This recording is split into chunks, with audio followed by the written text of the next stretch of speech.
ನಮಸ್ಕಾರ. ಜಿನಿ ನ್ಯೂಸ್ ವೀಕ್ಷಕರಿಗೆ ಸ್ವಾಗತ.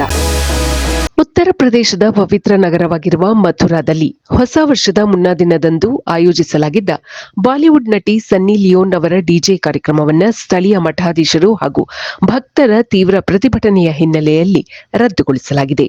ಕೃಷ್ಣನ ಜನ್ಮಭೂಮಿ ಮಥುರಾದಲ್ಲಿ ಹೊಸ ವರ್ಷದ ಸಂಭ್ರಮಕ್ಕೆ ಸನ್ನಿ ಲಿಯೋನ್ ಅವರ ಮೆರುಗು ನೀಡಲು ಆಯೋಜಕರು ಸಿದ್ಧತೆ ನಡೆಸಿದ್ದರು. ಆದರೆ ಈ ನಿರ್ಧಾರವು ಸ್ಥಳೀಯ ಧಾರ್ಮಿಕ ಮುಖಂಡರ ಕೆಂಗಣ್ಣಿಗೆ ಗುರಿಯಾಗಿದ್ದು ಅಂತಿಮವಾಗಿ ಕಾರ್ಯಕ್ರಮವನ್ನು ರದ್ದುಗೊಳಿಸಲಾಗಿದೆ. ಮಥುರಾ ಹಾಗೂ ಬ್ರಜ್ ಭೂಮಿಯು ಅತ್ಯಂತ ಪವಿತ್ರವಾದ ಸ್ಥಳವಾಗಿದ್ದು ಇಲ್ಲಿ ಇಂತಹ ಪಾಶ್ಚಿಮಾತ್ಯ ಮತ್ತು ಅಶ್ಲೀಲ ಸಂಸ್ಕೃತಿಯ ಪ್ರದರ್ಶನಕ್ಕೆ ಅವಕಾಶ ನೀಡುವುದಿಲ್ಲ ಎಂದು ಸಾಧು ಸಂತರು ಪಟ್ಟು ಹಿಡಿದಿದ್ದರು. ಇದು ಶ್ರೀಕೃಷ್ಣ ರಾಸಲೀಲೆ ನಡೆಸಿದ ಭೂಮಿ. ಇಲ್ಲಿ ಆಧ್ಯಾತ್ಮ ಮತ್ತು ಭಕ್ತಿಗೆ ಮೊದಲ ಸ್ಥಾನ.